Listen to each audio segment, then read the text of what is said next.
Chair recognizes Ms. Mace for 5 minutes. Thank you, Mr. Chairman. The Twitter files were not just about Hunter Biden's laptop. Twitter files make it apparent Twitter worked overtime to suppress accurate COVID information.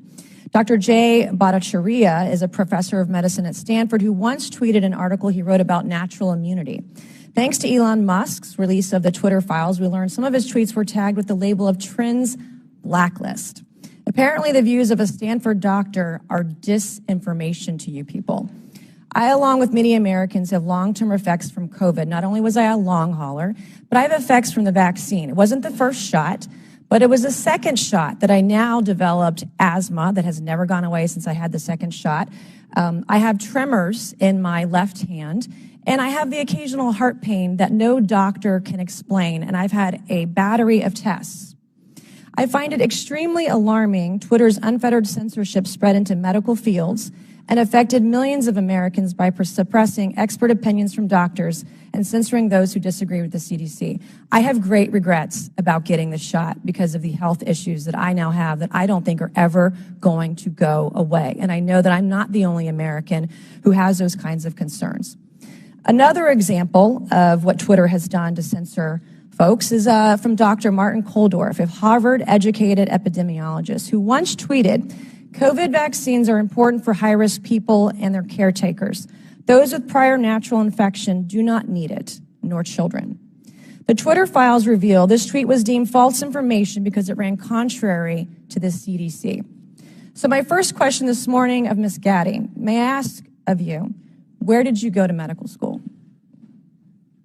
I did not go to medical school. I'm sorry? I did not go to medical school. That's what I thought. Why do you think you or anyone else at Twitter had the medical expertise to censor a doctor's expert opinion? Our policies regarding COVID were designed to protect individuals. We were seeing... You guys censored Harvard-educated doctors, Stanford-educated doctors, doctors that are educated in the best places in the world, and you silenced those voices. My next question is, did the U.S. government, I have another chart I want to show you, Ms. Gaddy. I have another tweet by someone with a following of a full 18,000 followers. This person put a chart from the CDC on Twitter. It's the CDC's own data, so it's accurate by your standards. And you all labeled this as misleading. You're not a doctor, right, Ms. Gaddy? No, I'm not. Okay. What makes you think you or anyone else at Twitter have the medical expertise to censor actual, accurate CDC data?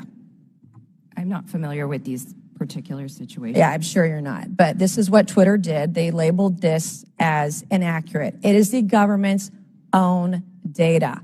It's ridiculous that we're even having to have this conversation today. It's not just about the laptop. This is about medical advice that expert doctors were trying to give Americans because social media companies like Twitter were silencing their voices.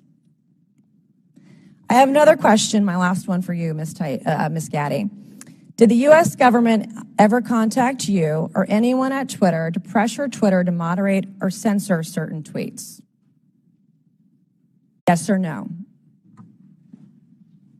We have a program. Did the U.S. government ever contact you or anyone at Twitter to censor or moderate certain tweets? Yes or no? We receive legal demands to remove content from the platform from the U.S. government and governments all around the world. Those are published on a third-party website, and anyone can review them. Thank God for Matt Taibbi. Thank God for Elon Musk for allowing to show us in the world that Twitter was basically a subsidiary of the FBI, censoring real medical voices with real expertise that put real Americans' lives in danger because they didn't have that information.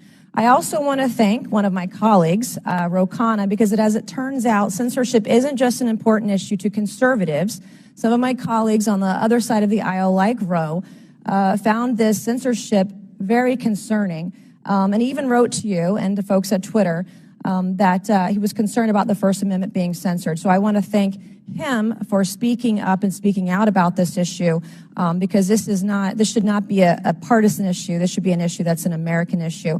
Mr. Chairman, I would like to enter into the record, I ask unanimous consent, to enter into the record a Wall Street Journal article from December 9th, 2022 by Justin Hart entitled, the Twitter blacklisting of Jay Bhattacharya. And to the record, please, Mr. Chairman. Without objection, so ordered. Thank you, and I yield back.